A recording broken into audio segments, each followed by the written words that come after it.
Oke, hari ini kita bakal bongkar cerita luar biasa di balik meroketnya tim nasional futsal Indonesia.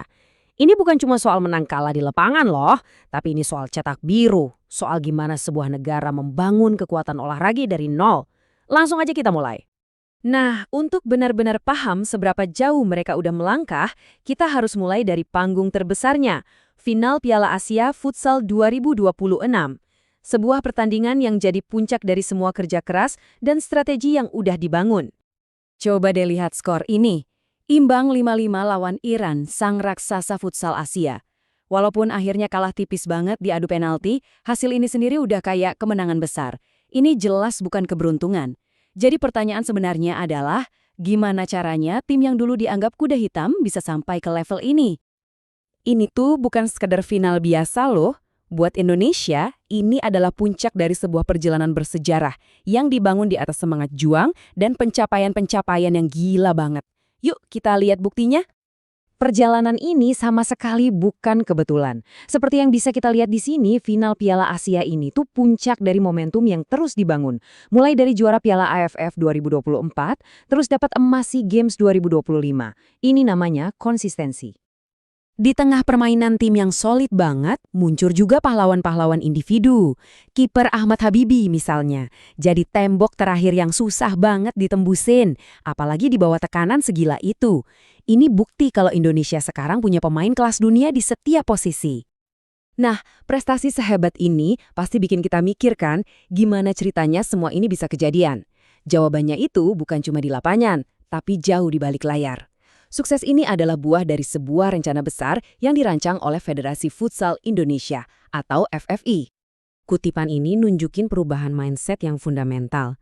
Pimpinan FFI sadar, kalau mau bersaing di level tertinggi, fokusnya nggak bisa lagi cuma buat menang sesaat.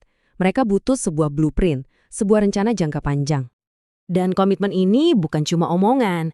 Lihat aja langkah-langkah nyata yang mereka ambil. Mereka kunci pelatih kelas dunia dengan kontrak jangka panjang, terus bangun struktur profesional yang solid. Ini namanya investasi buat masa depan. Jadi, wujud cetak biru ini di lapangan kayak gimana? Nah, federasi membangun kekuatan futsal Indonesia di atas 3 pilar strategis yang saling mendukung satu sama lain. 3 pilar ini Liga Pro, pembinaan dari bawah, dan pelatih kelas dunia, bukan program yang jalan sendiri-sendiri. Mereka ini saling nyambung buat menciptakan sebuah ekosistem futsal yang sehat yang ngejamin ada jalur yang jelas dari pemain muda buat jadi profesional. Pilar pertama, liga profesional yang benar-benar kompetitif. Pro Futsal kita sekarang bukan cuma panggung, tapi udah jadi kawah candra di muka buat pemain lokal. Kehadiran bintang dunia kayak Richardinho itu bukan gimmick, dia bawa standar profesionalisme dan mental juara ke liga kita.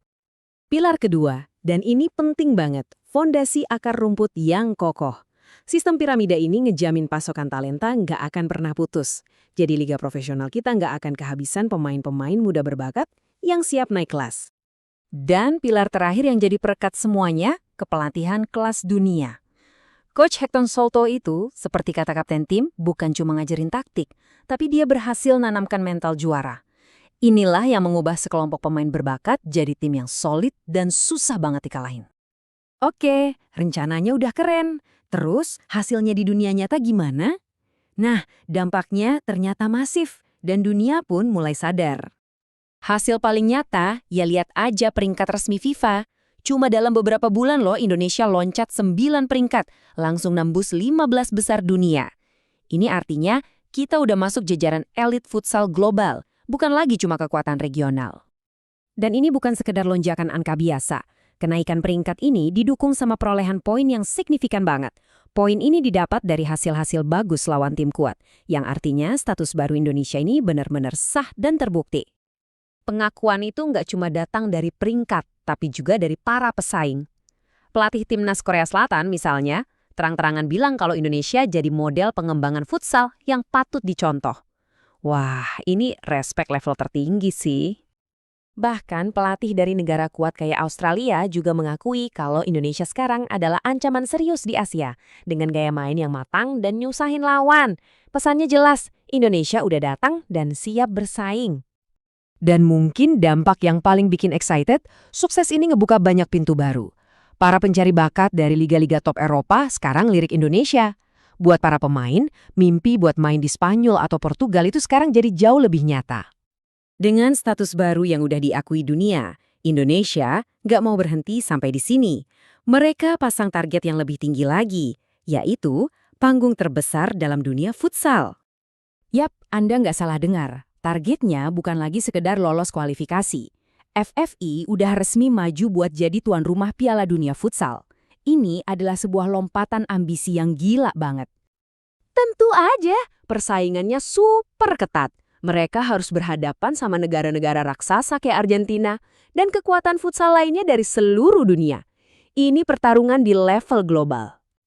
Tapi, Indonesia punya satu senjata rahasia yang mungkin gak dimiliki negara lain, basis supporter yang luar biasa fanatik. Seperti kata Ketua FFI, stadion selalu penuh sesak. Gairah inilah aset tak ternilai yang bisa jadi faktor penentu di mata FIFA. Dari tim yang diremehin, jadi finalis Asia, dan sekarang calon tuan rumah Piala Dunia. Perjalanan futsal Indonesia ini jadi bukti nyata kalau visi, strategi, dan semangat itu bisa mengubah segalanya. Pertanyaan besarnya sekarang bukan lagi kok bisa mereka sampai sini, tapi seberapa jauh lagi mereka akan melangkah?